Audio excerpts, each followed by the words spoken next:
This is Down to the Sunless Sea by Neil Gaiman. The Thames is a filthy beast.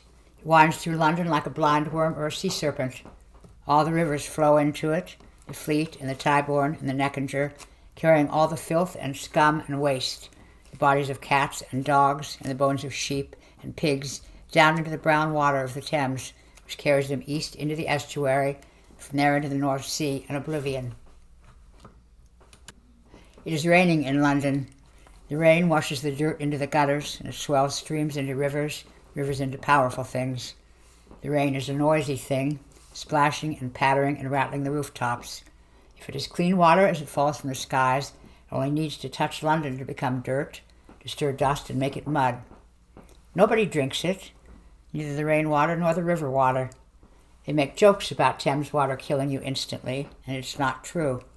There are mudlarks who will dive deep for thrown pennies, then come up again, spout the river water, shiver, and hold up their coins. They do not die, of course, or not of that, although there are no mudlarks over 15 years of age. The woman does not appear to care about the rain. She walks the docks as she has done for years, for decades. Nobody knows how many years, because nobody cares.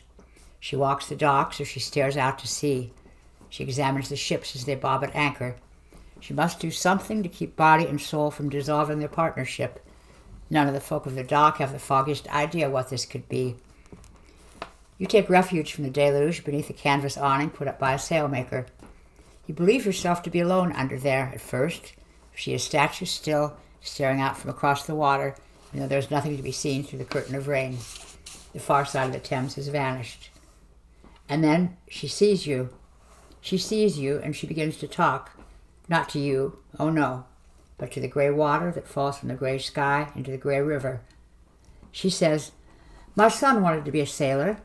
You do not know what to reply or how to reply. You would have to shout to make yourself heard over the roar of the rain, but she talks, and you listen.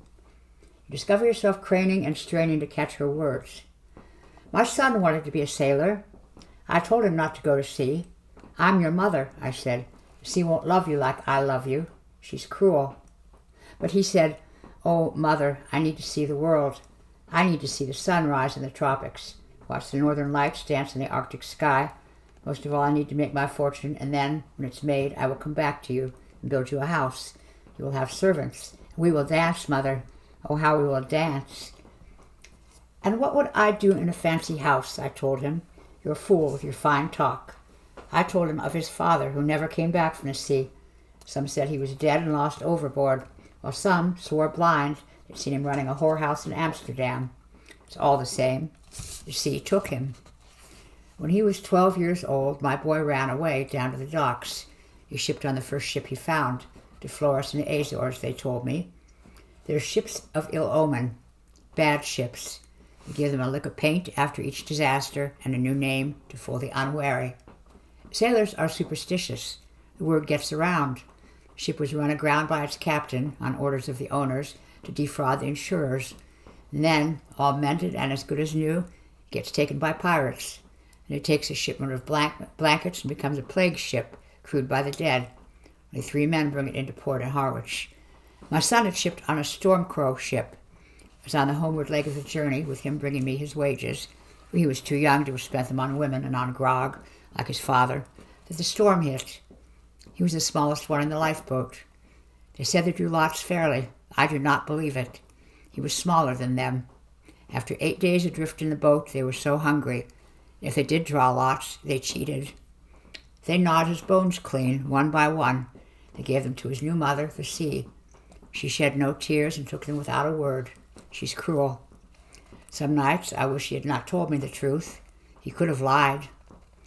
They gave my boy's bones to the sea. The ship's mate, who had known my husband, and known me too, better than my husband thought he did, if truth were told, he kept a bone as a keepsake. When they got back to land, all of them swearing my boy was lost in a storm that sank the ship, he came in the night. He told me the truth of it. He gave me the bone, for the love there had once been between us. I said, "You've done a bad thing, Jack. That was your son that you've eaten." The sea took him too that night. He walked into her with his pockets filled with stones, and he kept walking. He'd never learn to swim. I put the bones on a chain to remember them both by, late at night. The wind crashes the ocean waves and tumbles them onto the sand. The wind howls around the houses like a baby crying. The rain is easing. You think she is done. But now, for the first time, she looks at you, appears to be about to say something. She's pulled something from around her neck, and now she's reaching it out to you. Here, she says. Her eyes, when they meet yours, are as brown as the Thames. Would you like to touch it? You want to pull it from her neck, to toss it into the river for the mudlarks to find or to lose. But instead, you stumble out from under the canvas awning. The water of the rain runs down your face like someone else's tears.